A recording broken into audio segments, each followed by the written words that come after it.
Ok. Bueno, les presento a Rodolfo Quispe. Él es ingeniero de software en Microsoft y también es candidato a PhD en la Universidad de Campinas, de Brasil. Y hizo su maestría en ciencia de computación en la Universidad de Campinas y es bachiller en ciencia de computación en la Universidad Nacional San Antonio de Cusco. Y sus intereses de investigación están basadas en computer vision y natural language processing, y su investigación está enfocada en Deep Learning para reidentificación y adaptación de dominio y generalización. Bueno, el tema que voy a exponer es lo que ven en la pantalla: Stop DBNet, Stop Droplet for Activation, Engagement in Person, Reidentification. Y bueno, seguramente es un placer tenerte acá, Rodolfo. Y bueno, yo creo que ya la cancha es tuya y es un placer, pues, escucharte nuevamente, porque bueno, te conozco básicamente en la universidad y bueno, es un placer verte nuevamente, así que un gusto. Y adelante. Oh, gracias, Jefferson. Bueno, hola a todos primeramente, buenas noches en Perú. Quiero comenzar mi presentación agradeciendo a los organizadores del evento. Estoy feliz de poder presentar este trabajo hoy día. Hoy voy a hablar de reidentificación de personas, o Person Re-Identification en inglés, que es un área de investigación dentro de Computer Vision. En específico voy a hablar de nuestro método llamado Top Drop BlockNet. Este método es supervisionado y busca aprender una mejor representación a partir de regiones de la imagen que normalmente son menos consideradas por métodos de deep learning previos. A los disclaimers de esta presentación: este trabajo fue realizado por mí y mi orientador en la UNICAM, y en parte mientras yo estaba trabajando en Microsoft. Eh, Este trabajo fue originalmente presentado en el ICPR 2020 y esta presentación es una versión extendida de esa presentación. Ok. Entonces, antes de empezar, es importante definir qué es reidentificación de personas. Ah, Person Reidentification tiene como objetivo recuperar todas las instancias de la misma persona a través de un sistema de cámaras no superpuestas. Esa tarea es complicada, especialmente por los cambios de vista de las cámaras y las oclusiones que ocurren, y tiene diferentes aplicaciones en sistemas de vigilancia y monitoreo. Y la idea del problema es que básicamente si nosotros tenemos una query que está aquí, y queremos recuperar las distancias de esa misma persona en nuestra galería. Ah, que en este caso son las que es una sola instancia en este caso. Y la siguiente pregunta es, ¿cómo se hace algo como esto con Deep Learning? Y la intención o la idea es relativamente simple. La idea es que tú tienes una red neuronal que va a aprender a crear estos vectores de características, y después tú puedes usar estos vectores de características para comparar a las imágenes. Entonces, nuestro trabajo se enfoca en justamente diseñar esta red neuronal de manera tal que pueda extraer vectores de características óptimos para el problema. La motivación de ese trabajo es que los métodos actuales en reidentificación de personas se basan en describir áreas que son altamente discriminativas. ¿Qué quiere decir esto? Es que las redes neuronales son capaces de aprender en qué regiones de la imagen enfocarse, y, y justamente son estas regiones las que dan más información para el vector de representación final. En el slide podemos ver dos imágenes de dos chicas, y al lado de ellos están sus mapas de activaciones. Entonces, las áreas que están en rojo, más rojo, son las áreas que tienen mayores activaciones, y las áreas que están en azules son las áreas que tienen menores activaciones, como si fuese un mapa de calor. Y la idea es que si es que una región, por ejemplo, está en rojo, entonces quiere decir que la red, o para la red, esta región es importante, y es de esta región extrae gran cantidad de información. Ah, el problema de estas regiones es que no son constantes a través de los problemas como oclusión y cambios de vista, que es básicamente uno de los principales retos en reidentificación. Por ejemplo, en esta imagen tenemos en este slide tenemos dos imágenes de la misma persona, y en este caso las activaciones están fuertemente concentradas en la parte superior, la cara de la persona. Y en este caso, en el otro caso, las activaciones están concentradas en la parte de los pies. Entonces se puede ver que el hecho de que haya cambios de vista y oclusiones genera de que estas activaciones o estas áreas no sean las mismas a través de entre diferentes imágenes, y que no sean constantes, o que en algunos casos incluso puedan ser suprimidas o removidas debido a los diferentes cambios. Entonces, eh, en base a esta observación, nosotros buscamos o nos preguntamos qué pasaría si hacemos que las redes neuronales ah, consideren las regiones que previamente eran consideradas como menos discriminativas, y al mismo tiempo mejorar la representación sobre estas imágenes, sobre estas regiones. Ahora, antes de mostrarles el método, quiero ver un poquito de regiones discriminativas y activation maps, y un poco como de la relación entre ellos. Entonces, un mapa de activación es una forma se puede ver como una forma de interpretar lo que la red aprende, y son fáciles de entender porque visualmente, porque nos explican en qué regiones de la imagen hay partes importantes para la red. Existen varias formas de definir estos mapas de activación, entre simples y complejas, que pueden considerar el gradiente de la red y cosas más sofisticadas. Pero en este caso vamos a utilizar una definición bastante simple. Ahora, si tenemos una imagen y la pasamos por una red neuronal, por ejemplo, ResNet 50, nosotros obtenemos este tensor F que tiene 3 dimensiones. En este caso es 8 por 24 por 2048. A partir de este tensor F, nosotros podemos definir las activaciones A, y la definición que utilizamos en este trabajo es básicamente la sumatoria de la norma en los valores a la P, pero este P no es tan relevante para entender la intuición. Y una vez que tienes este mapa de activación A, tú puedes sobreponer este mapa de activación sobre la imagen original y crear la imagen bonita que está aquí. Y ahora, para entender un poquito qué significa esto, tenemos que un poco estudiar esta formulita de aquí, que es un poquito simple. Esta fórmula A se puede ver como una operación de pooling en los canales del tensor F. Entonces, ¿qué quiere decir si que una región aquí esté toda en azul, o sea, que tenga valores cercanos a cero? Quiere decir que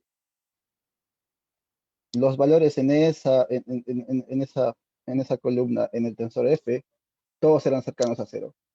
¿Y qué quiere decir eso? Que esa región no va a dar mucha información en el vector de características final que se deriva a partir de F. Similarmente, si tenemos una región que tiene valores de activación bastante altos, como en la cabeza aquí, quiere decir, por ejemplo, que esa región en el tensor F tenía valores diferentes, muy alejados de ser positivos o negativos, porque recuerden que aquí estamos utilizando la norma. Y eso quiere decir que esa región del tensor va a generar más información para el vector de características final. Entonces, la idea aquí es que, o lo único que tienen que entender aquí es que si una región está altamente activada, que para la red eso significa que es una región discriminativa, y si es que una región está pocamente activada, es una región pocamente discriminativa o menos importante para la red. Entonces, en esta parte viene nuestro trabajo, que básicamente tiene como objetivo resolver el problema de la motivación, y busca describir a las imágenes de las personas, no solo en base a las regiones que son altamente activadas, sino también las regiones que son poco activadas, y al mismo tiempo esto tiene dos efectos. Uno, que es mejorar los mapas de activación. Eso quiere decir que ahora la red no se enfoca solo en partes específicas, sino se enfoca casi en todo el cuerpo de la persona, y al mismo tiempo, eso genera mejor calidad de descriptores o de feature vectors. La primera, bueno, nuestra red está basada en tres streams que se aplican sobre un backbone o una red base, que en este caso es ResNet. Entonces, tenemos el primer stream, que es el global stream. Este stream básicamente extrae características directas del backbone. No tiene nada especial y está basado en lo que ya existe en la literatura. Y hemos aplicado básicamente dos camas fully connected sobre el output de ResNet. El segundo stream, que es la parte interesante de nuestro trabajo, es el que va a calcular aquí en la primera parte, calcula las activaciones. O las activaciones y las top, lo que nosotros llamamos como top drop mask. Y la idea es que si nosotros tenemos esta imagen aquí y calculamos sus activaciones, para cada fila se puede calcular este score R sub J, que básicamente es el promedio de la fila, y nos va a decir qué tan relevante es esta fila. Y en base a este score R sub J podemos definir esta máscara binaria, que es este TDM, que va a eliminar, o sea, va a poner en cero las regiones que estén en los valores más altos. En este caso, esto de aquí, que es R sub J, pertenece a largest values, quiere decir que esté en el top 30% de valores más altos de R sub J. ¿Y qué pasa cuando hacemos esto? Es que cuando le das a la red, cuando le das a la red es esa máscara binaria y eliminas esa parte del feature vector y la pasas la entrenas para seguir haciendo reidentificación, es como que le das a la red, le das menos información y le dices, aprende a hacer reidentificación, pero sin considerar esas regiones que previamente tú pensabas que eran importantes. Y como que esa es la intuición del trabajo, ¿no? Entonces, y tenemos un tercer stream que, que le llamamos como regularización stream, y intenta resolver el problema de que cuando removemos regiones del vector de características, es como si removieras partes de la imagen. Y el problema aquí es que esto genera ruido. O sea, si estas regiones son removidas, las regiones que se remueven son muy grandes, pues puede generar ruido. Y justamente para aliviar el efecto de ruido es que tenemos este stream de regularización. Ah, Ahora, para validar nuestro método hemos utilizado tres datasets, Market, 1501, Duke MPMC ReID, y tenemos la base de datos CUHK, que tiene dos versiones. La versión L, que es la versión en la cual los bounding boxes de las personas son etiquetadas manualmente, y la versión D, que es la versión en la cual los bounding boxes son detectados por un algoritmo de detección de personas, básicamente. Y en esta primera tabla de resultados, lo que comparamos es qué pasa si a la red le quitamos el stream que hace esa parte que elimina partes del tensor. ¿Qué pasa si a la red, le quitamos el stream de regularización? Y tenemos nuestro método aquí. Y las métricas que utilizamos son Mean Average Precision y Rank 1. Estas métricas, mientras el valor es mayor, es mejor, y el máximo valor es 100. Entonces, por ejemplo, podemos ver en los tres datasets que al no utilizar nuestra técnica de drop-in, de eliminar regiones altamente activadas, eso empeora los resultados si los comparamos con nuestro top drop.net. Similarmente, tenemos el mismo problema cuando no tenemos el stream de regularización. Y aparte de comparar nuestro método con diferentes versiones de nuestra red, hemos comparado con un baseline, y este baseline es un método parecido al nuestro, solo que en vez de remover regiones altamente activadas, remueve aleatoriamente regiones de la imagen. Y podemos ver que nuestro método es superior a este baseline. Aquí podemos ver un poco de cómo evolucionan las activaciones. a medida que se va entrenando la red. Entonces, en la parte superior tenemos las activaciones y los resultados para rango 1, 2 y 3 para el baseline, en la época 120 aquí y en la época 240 aquí. Y en la parte inferior tenemos las activaciones para la época 120 de nuestro método y para la época 240 de nuestro método. Entonces, si comparamos para la época 120, podemos ver que, disculpa, una cosa más. Si es que aquí tenemos una cajita en verde, quiere decir que el ID de esta persona es el mismo del query.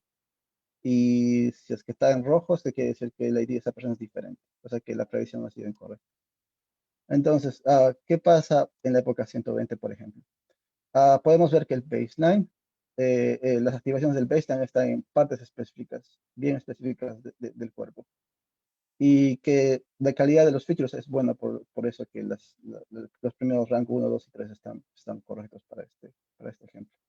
En nuestro caso, las activaciones están también parecidas en pequeñas áreas, pero la calidad de los features es un poco menor. Pero si vamos a la época de 240, podemos ver que en el caso del baseline, las activaciones siguen estando enfocadas en áreas específicas de la imagen y que la calidad de los features ha caído porque ya no consigue recuperar correctamente las primeras imágenes. Y en nuestro caso, podemos ver que las activaciones están mejor esparcidas por básicamente todo el cuerpo de la persona. Entonces, la red está aprendiendo a enfocarse en más partes del cuerpo y al mismo tiempo a generar mejores features. Es por eso que el rank 1, 2 y 3 en este caso está, está correcto.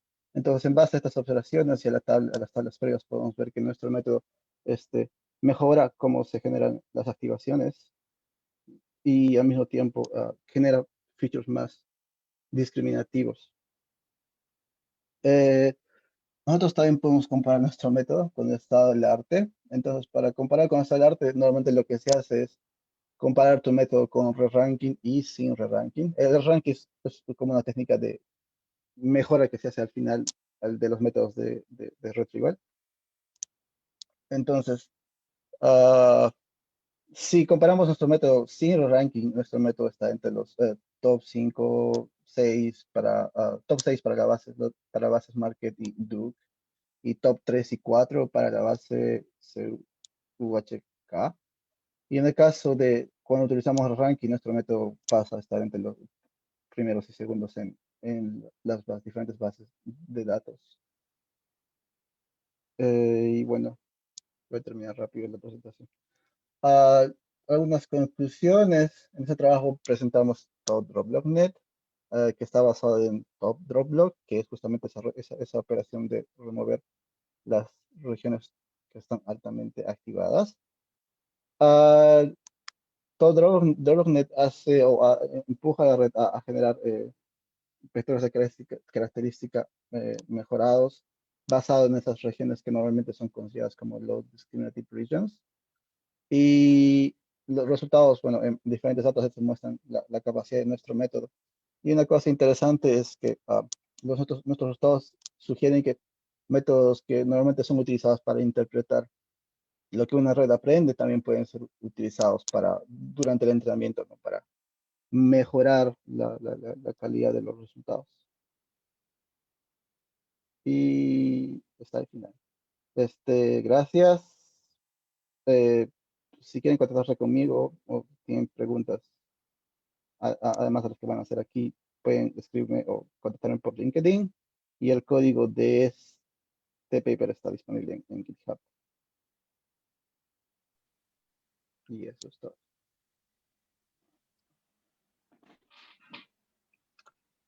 Muchas gracias, Rodolfo, por la presentación.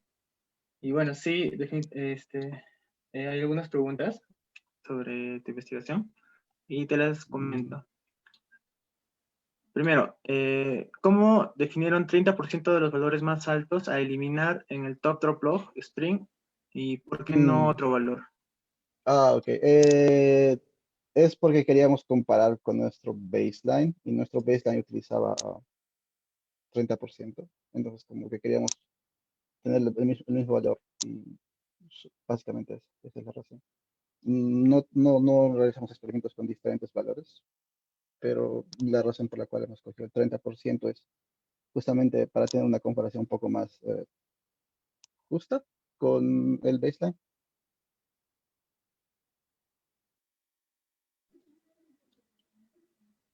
Genial. Bueno, la siguiente pregunta es, ¿qué tan robusto es el modelo propuesto ante ejemplos adversarios?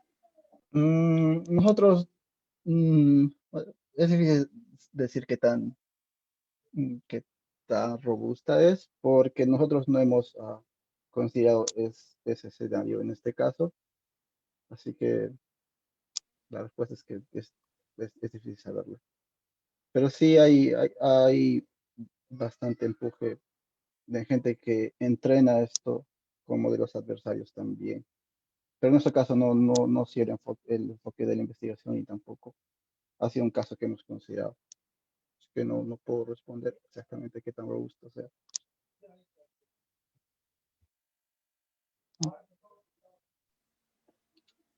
Y, bueno, dice que otra pregunta, ¿qué tan eficiente es su modelo en tiempo y espacio? Y ya que tiene varios componentes y el hecho de usar Full Connect aumenta el número de parámetros. Ujú. Ah, ¿Qué tan eficiente en tiempo y espacio? Mm, No tengo números exactos, como que decirte que cada imagen toma X milisegundos en pasar, pero el peso de la red cuando estás entrenando con un batch de 64 entra en una GPU de 16 gigabytes, entra con sobrado, ¿no? Tiene suficiente espacio.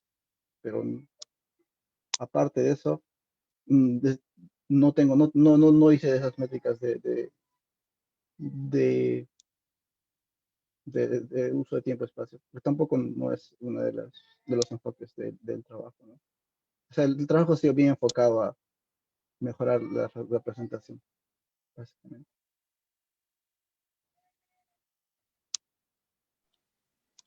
Bueno, preguntan, coméntanos sobre las bases de datos. ¿Son videos, son imágenes dinámicas o tienen alguna dificultad al momento de poder trabajar de manera homogénea de todas estas bases de datos con las cuales has probado? ¿O cuál ha sido la Ah, dificultad que has tenido al momento de poder probar en estas 4 bases de datos, ¿no? Porque bien sabemos que pueden tener distintos parámetros o distintas cantidades de frames. ujú. Son, déjame ver, ah, las bases de datos son bastante reales porque han sido, por ejemplo, el caso de Market es dentro de un supermercado y en el caso de estos DUC y las UHK son dentro de campus de universidades. Entonces, las bases son bastante reales. La cantidad de imágenes va alrededor de 100.000 a 500.000 imágenes. Y el principal problema es oclusiones y cambios de vista, obviamente, pero lo que pasa, o lo que he observado bastante, es que los detalles de las personas importan bastante en los casos bastante complicados. O sea, hay los casos que son muy complicados, que incluso para mí cuando veía y están etiquetados como incorrectamente predecidos, a mí me parecían que eran iguales, pero tenías que tomarte un buen tiempo y darte cuenta que la única diferencia era que las sandalias eran diferentes. En alguna, no sé, en una imagen la chica utilizaba sandalias, en la otra imagen la chica utilizaba zapatos. Y el vestido, el cabello, todo era igual. Entonces, hay esos pequeños detalles y creo que esa es una de las posibles líneas o de los principales challenges que hay.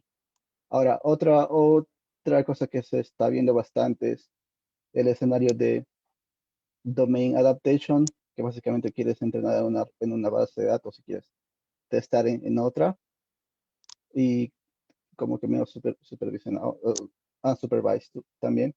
Entonces, ese es un área que está ganando bastante fuerza dentro de reidentificación de personas. Genial. También escuché por ahí el tema de la forma de caminar de una persona. Puede ayudar esa información para poder identificar a una Ah, persona. ¿Eso lo tomaste en cuenta? cierto, cierto. Entonces, esto es basado directamente de imágenes. La única señal son las imágenes. Ah, ok. No, entonces es como que es comparar imagen con imagen. No consideras frames o como fuesen vídeos. ¿Entiendes? Entonces, no tienes esa señal del paso de las personas. Pero sí, hay otras líneas que trabajan, que quieren comparar como video con pequeños trozos de videos con pequeños trozos de videos. Y antes, o sea, tipo 2014, 15, había algunos trabajos que utilizaban esa idea, ¿no? De,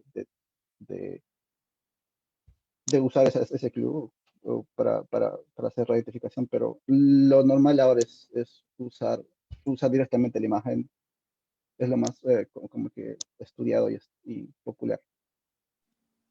Genial. Bueno, acá vemos que has tomado dos métricas, ¿no? El Mean Average y el Rank One. ¿Qué criterios toma tu estado de arte para considerar estas métricas? ¿Qué, cuál era la pregunta? ¿Qué? O sea, ¿qué criterios? Porque, o sea, puede ser Ok, ok, ok, ok. ¿Qué criterios?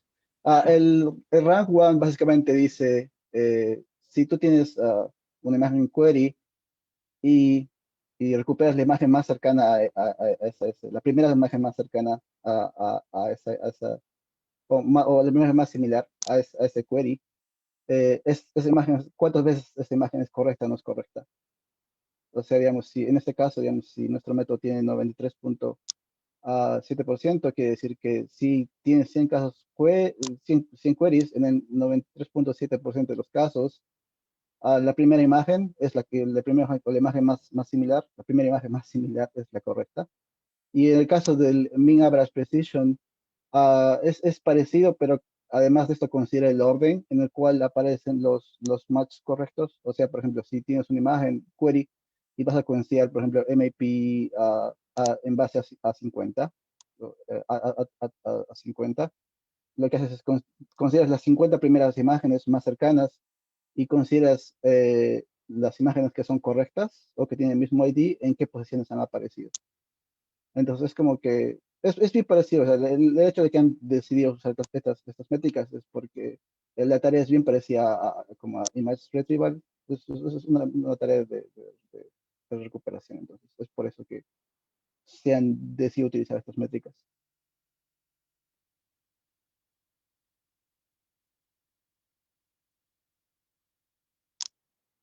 Jefferson.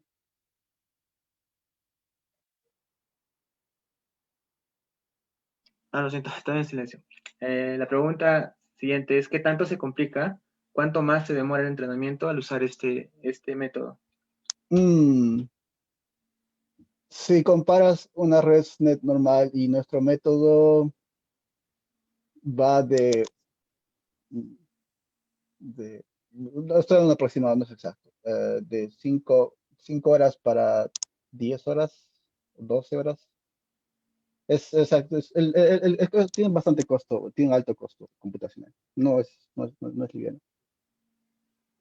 Claro, pero bueno, lo recompensa, ¿no? Sí, Con los resultados que sacaste, entonces. sí, Ahora, sí. bueno, acá hay una pregunta. ¿Qué tan bueno es el modelo para imágenes con ruido o oclusión? En ¿Generaliza de general, la misma forma? en teoría sí, o sea, en teoría justamente la idea de aplicar, la idea de nuestra técnica es justamente trabajar sobre esos problemas. Entonces, se puede decir que sí debería generalizar bien para esos casos. Claro, genial.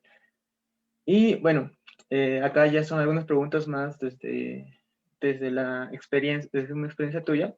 Dice, ¿qué tipo de investigación estás haciendo actualmente en Microsoft? Acá, en Microsoft yo no hago investigación, soy ingeniero de software, pero más como, o sea, mi título aquí es como ingeniero de software, pero mi trabajo o las cosas que me asignan son como si fuese una playa scientist. Entonces, hay una tarea X que requiere utilizar Machine Learning, Natural Language Processing o Computer Vision, y yo soy el encargado de justamente hacer deploy de esos modelos, entrenar los modelos, colectando data, hacer limpieza de data, y, o sea, todo el ciclo de desarrollo en base a esos modelos de Machine Learning. Entonces, aquí en Microsoft yo no hago investigación. Bueno, eh, ahora en función de esa pregunta, y bueno, como estás en el ecosistema de Microsoft, preguntan, ¿en qué futuro apunta el uso de Computer Vision dentro de Microsoft?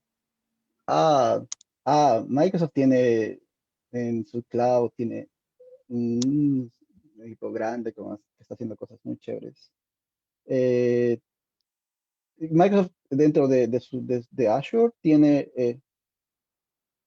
equipos que desarrollan productos para las empresas basados en Computer Vision, por ejemplo, monitoramiento de áreas de trabajo. Ahí para eso, por ejemplo, se requieren cosas como, o sea, se puede utilizar la identificación de personas, se puede utilizar crowd counting y cosas así, pero es interesante porque se trabaja en vídeo, en imágenes y en general se quiere que sea en tiempo real. Entonces es, es un área interesante. Pero sí, Microsoft tiene bastante trabajo en áreas de computer vision. Y en general es orientado a industria o sea, productos como monitoramiento dentro de áreas de trabajo, salud. Tiene muchas cosas, realmente no difícil decirles todo lo que hay, ¿no? Pero sí, si ustedes entran, por ejemplo, a Azure, ahí tienen un Cognitive Service, ahí pueden ver todo lo que hay. Es bastante amplio. Genial. Acá hay una pregunta más.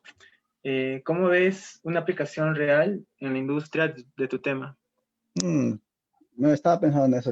Y o sea, la idea de rectificación en general es para seguridad y, digamos, seguridad dentro de aeropuertos, seguridad dentro de supermercados. Y yo creo que es básicamente donde se puede estudiar bastante más. Otra área que también está ganando bastante fuerza es la reidentificación de vehículos, que es básicamente para el monitoreo de tránsito en ciudades inteligentes. Entonces, sí, yo creo que hay bastante espacio para este tipo de investigación en ese tipo de áreas, ¿no? Como monitoramiento de seguridad, básicamente, ya sea en espacios abiertos o cerrados. Súper. Bueno, hasta ahora son todas las preguntas. Y bueno, solo quiero recordar al público que Rodolfo va a ser mentor o va a hacer una sesión de mentoría el día de mañana a las 3 horario de Lima. Y bueno, yo creo que ahí pueden hacerle preguntas, no sé, sobre estudio de posgrados en el extranjero, cómo poder obtener un trabajo en Microsoft y cómo iniciar en este mundo de inteligencia artificial. Entonces, les comento que es mañana a las 3 y pueden inscribirse, pueden entrar a la página web. Ahí está en la sesión de mentorías y buscan a Rodolfo para poder inscribirse. Las vacantes son limitadas. Y bueno, eso sería todo. Muchas gracias, Rodolfo, de parte de la comunidad de MDL Mitad Arequipa. Y es un gusto y un placer tenerte acá. Y agradezco tu tiempo, tu valioso tiempo. Y de antemano ya te tendremos mañana con los chicos que estén más interesados, inmersos en el tema de cómo entrar a Microsoft de repente o cómo iniciar el mundo de la investigación con IA y hacer posgrado en el extranjero, que obviamente tienes esa experiencia y la capacidad de poder transmitirlo, ¿no? Y yo creo que va a Ujú. ser muy provechoso para las personas que se apunten. Genial. Gracias, Jefferson. Gracias a todos por la organización del evento también.